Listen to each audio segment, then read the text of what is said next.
네, 계속해서 경제인사이트 이어가겠습니다. 앞서 예고해드린 대로 요즘 행동주의 펀드의 아주 대표격이죠. 얼라인 파트너스의 이정한 대표 모시고 직접 얘기를 들어보겠습니다. 아마 이렇게 모시기도 쉽지 않은데 어떤 얘기를 하실지 아주 궁금합니다. 어서 오십시오. 안녕하십니까.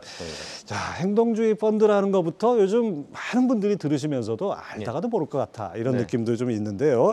행동주의 펀드로서 얼라인 파트너스 어떤 회사인지 좀 소개를 해주시죠. 예, 저희 얼라인 파트너스는 이제 뭐 사모펀드 회사고요. 이제 기본적으로 사모펀드 전략은 저평가된 우량 기업에 장기 투자하면서 이제 저희가 기업 가치를 제고하는 겁니다. 그러니까 그냥 수동적으로 투자해서 이제 오르기를 기도하는 게 아니라 이제 저희가 다양한 방법으로 기업 가치를 높이는 거고 이제 그 여러 가지 전략 중에 이제 행동주의 전략도 있는 겁니다. 그게 수단이고요, 이거는. 그래서 그 방법은 뭐냐면 저평가돼 있을 때 여러 가지 수단을 활용해서 회사에다가 변화를 만들게끔 그렇게 이제 하는 것이 행동주의 전략입니다. 네. 자, 그렇다면 이제 뭐 기업의 가버넌스라든지 주주 환원 정책이라든지 여러 가지를 이제 문제 제기를 할 수 있을 것 같은데 사실 그동안 이제 우리나라에서는 행동주의 펀드가 과거에 그런 사례가 좀 있어서 히트앤드런 아니냐 뭐 이런 뭐 시각도 없지 않아 있었습니다.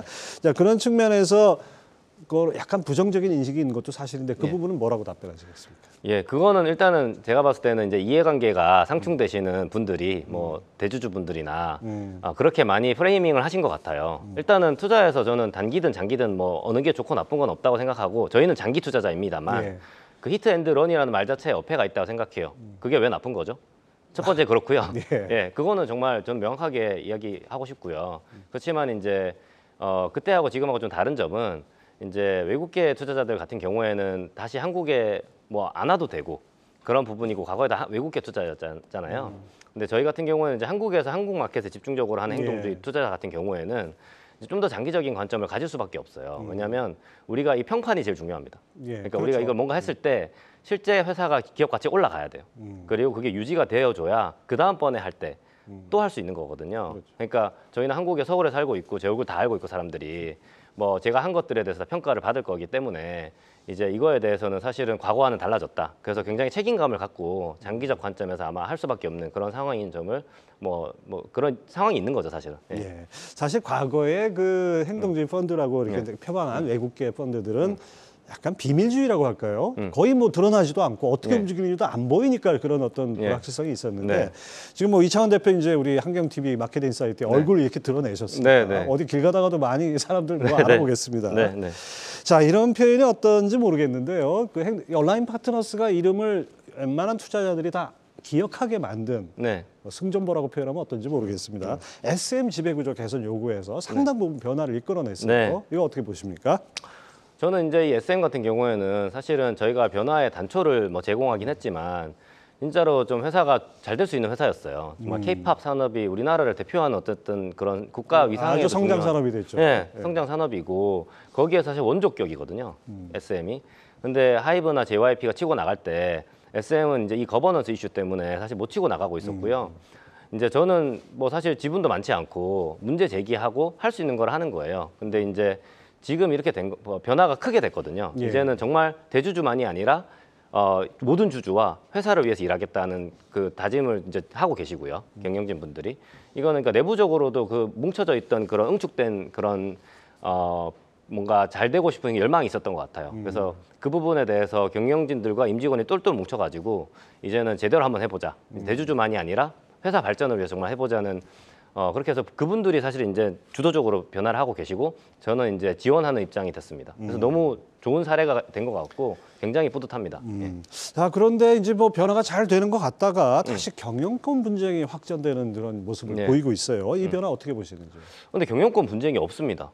없어요? 그 어디에 경영권 분쟁이 있다는 건지 모르겠어요. 뭐 이수만 총괄 대표가 그러니까 경영권 분쟁이라는 게 결국에는 기존에 누가 대주주가 있는데 뭐 예를 들면 다른 사람이 지분을 사서 들어와서 이제 이사회를 교체한다든지 사내이사들을 뭐 그러니까 대표이사 그만두라고 한다든지 이렇게 해서 내 대표이사를 넣겠다 이런 게 경영권 분쟁이잖아요.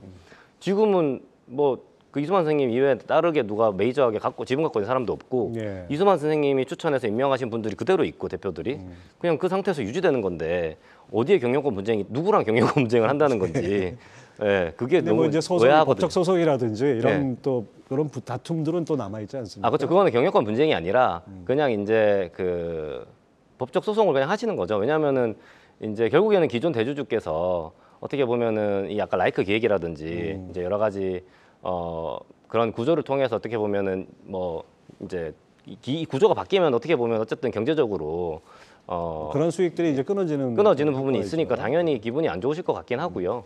근데 저는 대승적으로 봤을 때 이제 회사가 잘 되는 방향이고 실제 그렇게 해서 주가가 오르면 대주주도 주가 수익을 보거든요.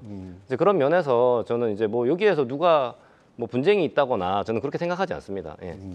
그 전에 한번 뉴스를 보니까 우리 이창환 대표께서 이제 이런 말씀을 하셨어요. 네. 그 지분 가치가 희석되거나 네. 뭐 주주 가치가 떨어지는 이런 거는 그 허용하지 않겠다 했는데 맞습니다. 예. SM 같은 경우는 카카오가 2대 주주로 네. 들어오면서 방식이 제3자 배정 유상증자라는 네, 네. 전환사채입니다. 네. 이런 건 상관없습니까? 그러니까 이 부분에 대해서도 제가 분명하게 얘기한 거는 하여튼 이게 이걸로 인해 가지고 주주 가치가 희석되거나 왜냐하면 이 돈을 받아 가지고 예를 들면 이 투자를 하는데 이게 주가 떨어지는 일이면은 나는 절대 반대한다. 예, 그리고 그거에 대해서 명확하게 그러니까 결국에는 전략적 제휴 이런 전략적 투자라는 거 항상 있거든요. 어느 회사나 굉장히 많은 경우에 많이 하고 있고 시너지가 있으면 할 수 있는 거기는 합니다만 이제 그래서 그런 부분을 굉장히 강조했죠. 이게 결국에는 적절한 가격에 발행이 돼야 되고 그다음에 이 받은 돈을 가지고 결국 9% 정도 희석되는 거에 네. 대해서 그거를 충분히 상회할 만큼의 이 돈을 써서 어떻게 하겠다 그리고 시너지를 창출하겠다는 게 있어야 된다. 다만 이제 과거하고는 다른 점은 그때는 이제 대주주 지분 18%를 엄청난 프리미엄을 주고 인수하면서 예. 지배권이 부족하니까 추가로 한 20% 정도 유상증자를 시행해서 그거는 싸게 지배권 확대를 하겠다는 예. 목적이고 다른 건 없었던 거거든요. 그렇죠. 근데 지금은 이제 그거랑은 다른 게 이제 9% 소수 지분만 그냥 인수하는 거고 순수하게 전략적 제휴를 하는 거기 때문에 이제 아까 이야기했던 다른 조건들 이런 것들을 명확하게 만족시키면은 저희도 뭐 고려해 볼 수 있는 거고요. 그 정도는.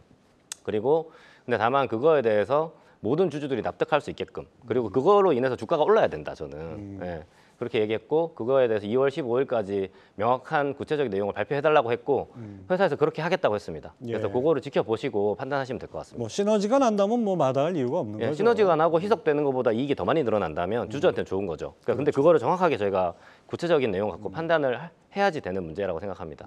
예. 자, SM과 함께 또 하나 우리 얼라인 파트너스 이름을 아주 강하게 각인시킨 것이 예. 7대 금융지주 회사들한테 주주 가치 제고를 예. 공식적으로 요구를 했습니다. 예. 그래서 주주 서한 덕분에 뭐 그동안 이제 금융주주들이 얼마나 주주 가치 제고에 소홀했는가 이런 걸 또 인식하는 계기도 된 것 같은데요. 어떻습니까? 저는 이제 제가 사실은 옛날에 KKR 있을 때부터 이게 저희가 그 차입 매수라는 걸 하기 때문에 은행분들하고 굉장히 많이 알게 됐어요. 그러니까 근데 이게 금융지주분들이 주주 가치를 외면하고 싶어 하는 상황이 아니에요. 네. 왜냐하면 여기는 대주주가 있지도 않고 그 외국인 지분이 또 높죠. 외국인 지분도 높고 근데 하여튼 지분이 분산돼 있습니다. 그러니까 이제 경영진 분들이 굳이 주가를 낮출 필요가 없어요. 대주주들은 우리나라가 일반적인 회사에서는 대주주가 있으면 이게 세금 때문에 주가를 낮추려고 하시거든요, 기본적으로. 근데 여기는 그렇지가 않고 그렇죠. 그리고 은행이 기본적으로 되게 똑똑하신 분들이 많이 그 경영진들이 되계세요. 그래서 하고 싶은데 근데 이제 좀 못했던 부분들이 있는 것 같아요. 사실 은행은 또 정부 당국의 눈치를 또 많이 봐야 되니까 그런 측면도 있었죠. 예, 근데 그것도 뭐 이해는 되긴 하는데 이제 하여튼 뭐 이게 전 세계 다 똑같거든요. 그 은행이 약간 좀 공공성을 갖고 이제 또 면허 사업 아닙니까? 면허 산업이기 때문에. 예, 그건 다 똑같거든요. 규제 산업이고 면허 산업이고 뭐 독과점이고 이런 건 전 세계가 다 똑같습니다. 예. 우리나라만 그런 건 아니거든요. 근데 이제 우리나라만 PBR이 0.3이고 외국은 PBR이 1.3이고 우리나라만 주주하는 25%고 예. 외국은 64%고 요거 이제 문제 의식을 제기하는 거죠, 저는. 예. 그래서 그렇죠. 이거 바꿔야 된다. 예. 사실 글로벌 스탠다드 우리가 말로만 외치고 있지 사실 이렇게 세부적으로 들어가 보면 이런 네. 격차가 많이 있는 것 같습니다. 맞습니다. 그래서 이거는 근데 다들 그렇다고 아무도 나쁜 의도를 갖고 있는 사람은 없다고 생각합니다. 그 당국에서도 당연히 해야 되는 일이고 이거는 저는 맞는 말씀이라고 생각하거든요. 건전성 정말 철저하게 관리해야 되고 네. 금융 소비자 보호해야 되고요. 그다음에 지배구조 관련해서도 당연히 그 금융사 지배구조법이 따로 있듯이 투명하게 건전하게 체크 앤 밸런스가 잘 되게끔 하는 게 맞는 것이거든요. 그래서 저는 뭐 솔직히 이견 있는 부분은 전혀 없고 다만 이제 이런 변화의 계기가 필요했던 것 같아요. 예. 그러니까 원래 이런 방향으로 갈 거였어요. 제 생각에 당국도 그렇고 은행들도 그렇고 근데 저희의 행동을 통해서 좀 빨라지는 그런 계기가 됐다고 생각합니다. 네. 자, 이창환 대표 이렇게 뭐 얘기 일사천리로 아주 그 청산유수처럼 말씀하시는데 경력을 좀 잠깐 소개를 해주시죠. 예, 저는 뭐 이제 처음에 경력은요, 그 대학 졸업하고 그 골드만삭스에서 M&A 자문을 했었고요. 그 이후에 이제 KKR이 2012년에 한국 오피스 만들 때 예. 그때 이제 첫 이제 현지 직원으로 하여튼 채용이 돼서 들어갔습니다. 예. 그렇게 해가지고 한 8년 정도 있으면서 뭐 오비맥주라든지 아니면 LS 그룹의 뭐 자동차 부품 회사나 그 전지박 회사 인수라든지 이런 부분을 관여했었습니다. 아주 큰 M&A 많이 했었죠, KKR이. 예. 자, 그래서 얼라인 파트너스가 지금 오늘까지죠. 그 7대 금융지주사의 자본 매분 및 주주 환원 전략 공시 등을 요구를 했는데 그 요구 사항에 어떤 것들이 들어가 있죠? 예, 저희가 요구한 거는 두 개입니다. 하나는 자본 배치 정책. 그러니까 저희도 건전성이 굉장히 중요하다고 생각하거든요. 근데 현재 그 가장 좋은 지표는 보통주 자본 비율이라고 하는 거예요. 그러니까 내가 위험 가중 자산 대비 자본금 얼마나 갖고 있냐 이건데 이 비율이 되게 중요합니다. 그래서 이 비율을 투자자들이 예상할 수 있는 방식으로 정립해 나가면서 충분하게 그러면서 이제 그 주주 환원을 기본적으로 50%까지 올려라. 그 올리는 방법은 이제 대출 자산 성장을 좀 줄이라는 겁니다. 예, 왜냐하면 우리나라가 대출 너무 빨리 늘어나서 지금 가계 부채, 민간 부채 문제가 심각하거든요. 근데 그것도 대출을 줄이는 건 안 되고요. 그럼 나라 경제에 큰 문제가 생기니까 그건 아니고 대출 성장률을 GDP 성장률 정도로 하자. 예, 그리고 그 안에서 적절히 잘 배분하자. 뭐 취약계층이든 뭐 중소기업이든 이런 데 할 거 하고 그다음에 이제 대신 다른 부분에서 좀 줄이고 해서 그래도 여전히 성장하더라도 그 남는 돈이 있거든요. 그 남는 자본을 가지고 주주 환원을 2배 이상 늘릴 수 있습니다. 그래서 그게 저희 제안이었고 그 어제까지 지금 4개 은행 그중에 BNK는 이제 올해 1분기에 이제 발표하기로 했고 빼고 나머지 3개 은행이 했거든요. KB, 신한, 우리금융. 근데 셋 다 이제 저희가 요구하는 수준에 오히려 상회하거나 아니면은 뭐 저희가 수용할 만한 수준으로 발표를 잘 해주셨습니다. 그래서 제가 환영의 뜻을 밝혔습니다. 예. 자, 특히 이제 얼라인 파트너스가 KB금융의 주주 환원은 예상을 뛰어넘고 그래서 주주 제한을 안 할 것이다. 뭐 이렇게 이런 입장을 밝히기로 했는데요. 주주 환원을 왜 어디는 하고 어디는 안 하는가요? 안 하는가요? 못 하는가요? 모든 은행이 다 지금 뭐 안 하는지 못 하는지 모르겠는데 하여튼 낮습니다. 모든 은행이. 그러니까 그것도 특이하죠. 외국은 은행마다 다 다르거든요. 은행마다 경영 상황이 다르고 자본 비율이 다르고 뭐 다 다릅니다. 사실은. 근데 그래서 뭐 어떤 은행은 100%하고 어떤 은행은 60% 하고 이렇거든요. 미국이나 뭐 싱가포르 가면. 근데 우리나라는 똑같이 이제 24에서 26%를 했던 거예요. 그리고 과거 20년 동안 30% 미만으로 제한돼 있었어요. 사실상. 그래서 이거는 이제 과연 이게 원인이 뭐냐? 그러니까 안 하고 싶어서 그런 거냐? 아니면 뭐 근데 복합적인 요인인 것 같아요. 근데 이제 아무래도 우리나라가 이제 은행들을 보수적으로 관리하려고 하고 그다음에 사업 구조도 물론 좀 다른 점이 있거든요. 뭐 수수료 수입이나 비자 이익이 좀 부족한 부분이 있긴 하지만 근본적으로 이건 좀 말이 안 돼요. 지금 현재는 이 선진국 경제에서 저성장하는데 주주 환원을 더 해야 되고 재투자를 줄여야 되는데 이런 부분에 대해서 사실은 이제 변화의 계기가 필요했다. 은행 내부적으로는 하기가 힘든 그런 상황이었고요. 그 계기를 저희는 마련해 줬다고 생각합니다. 자, 그러면 뭐 대표적인 주주 환원책이라면 배당이겠는데요. 지금 25%를 50%로 늘려야 된다. 주주 환원 비율을. 그렇다 그러면 지금 배당률이 2배가 돼야 된다는 소리인가요? 맞습니다. 뭐 배당보다는 배당도 있고 그다음에 자사주 매입 소각도 있어요. 근데 우리나라 은행 주가가 너무 싸가지고요. 지금은 사실은 자사주 매입 소각을 하는 게 더 좋아요. 근데 하여튼 저희는 방법은 상관없고 일단 합쳐서 2배로 늘리자라는 거고요. 근데 지금 현재 발표한 그 KB, 신한, 우리금융은 배당은 현재 수준을 유지하면서 나머지 자사주 매입 소각을 늘려가겠다고 했거든요. 굉장히 바람직하고 좋은 방식이고 똑똑한 방법이라고 생각합니다. 그래서 그렇게 되면 오히려 주가에 더 큰 도움이 될 거고요. 이제 아마 그 실현이 좀 단계적으로 될 텐데 주가에 굉장히 큰 영향이 있을 것 같습니다. 뭐 은행주 투자하시는 분들한테는 뭐 아주 희소식일 텐데 사실 우리나라에 그 이런 정서가 좀 있습니다.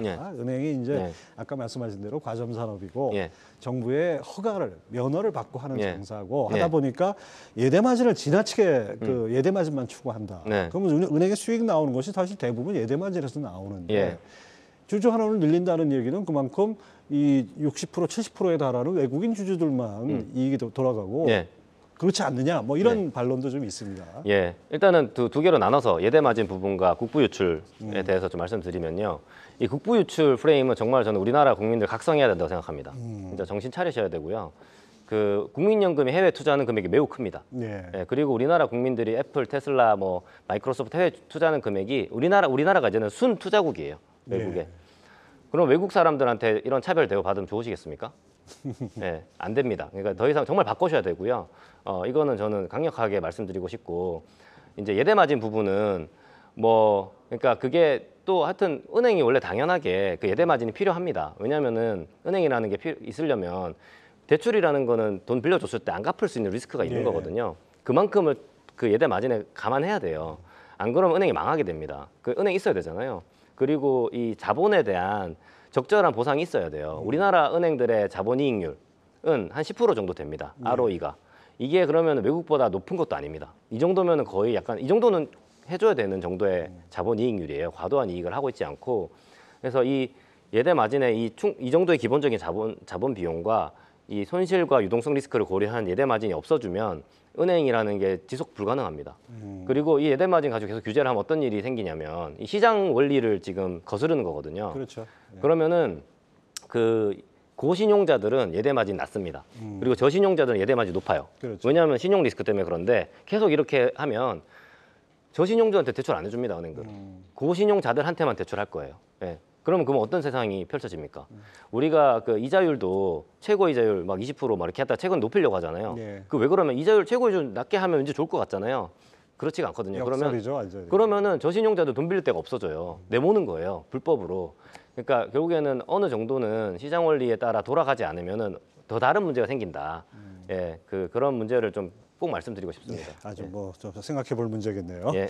자, 배당 늘리고 주주환원 늘리겠다는데 반대할 주주는 없을 것 같습니다. 외국이나 기관 투자가와도 의견 교환을 마쳤다 이렇게 말씀하셨는데 개인 투자자들 반응들도 상당히 뜨거울 것 같아요. 좀 반응 확인하십니까?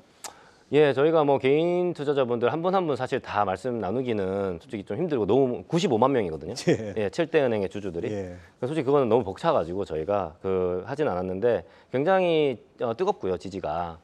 특히 이제 기관들 같은 경우에는 국내 기관이든 외국 기관이든 너무 가슴 속에 응어리처럼 있는 거거든요. 예. 그러니까 제가 다른 인터뷰에서도 얘기했는데 외국인 기관들의 한국에 대한 인식이 너무 나빠요. 이것 때문에. 왜냐하면 너무 말이 안 된다는 거지. 베트남이나 코리아 중국 디스카운트의 아주 중요한 원인 중에 하나예요. 아니 왜 배당을 안 하냐고. 지금 선진국인데 지금 3% GDP 성장하는데 은행이 왜 이거 대출을 10%씩 늘리고 왜 배당 못하게 하냐고. 못하게 한다고 생각을 해요. 예, 그래서 거의 약간 후진국 정부 보듯이 한국은 법치 국가가 아니고 법에는 이렇게 안 돼 있는데 왜 이렇게 하는 거예요?라고 계속 하는데 그게 아니고 우리나라 선진국이고 하여튼 잘 이야기하면은 합리적인 사람들이고 계기가 없어서 그런 거다. 그래서 이번에 잘 바뀔 거고라고 했고 실제 그렇게 되고 있어서 되게 굉장히 호응이 뜨겁습니다. 예, 그렇군요. 자, 다음 행보가 궁금하실 것 같아요. 우리 시청자 여러분들도. 얼라인 파트너스가 다음에 어떤 업종, 어떤 기업에 어떤 요구를 할지 힌트를 좀 주실 수 있어요? 예, 사실은 정해놓은 건 없고요. 예, 사실은 저희도 SM이나 은행에서도 할 것들이 남아 있습니다. 예, 그러니까 저희는 이제 저희 전략상 굉장히 장기 투자자고요.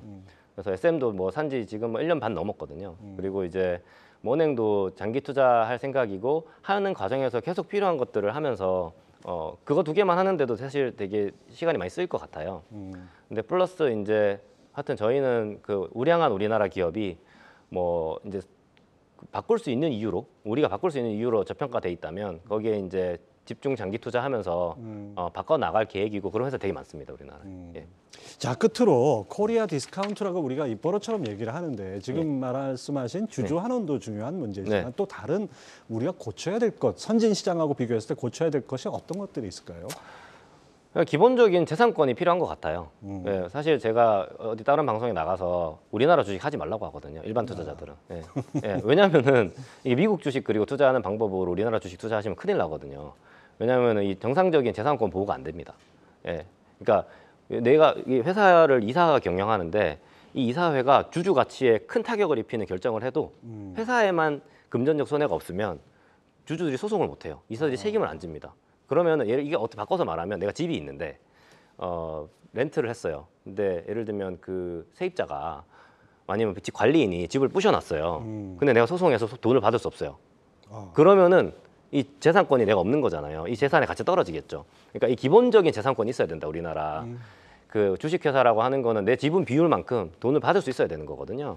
그러니까 이런 부분을 고쳐야 되고 이제 그 제도적인 어떻게 바꿔야 되는지는 이론을 갖추신 분들이 많이 이야기를 했습니다. 그러니까 이사의 충실 의무, 그다음에 이 주주들이 손해를 입었을 때 소송을 쉽게 할 수 있는 그런 제도 이런 것들이 굉장히 시급하고요. 근데 이제 그거는 사실 좀 시간이 걸려요. 여러 이해관계자가 있을 거 아니에요.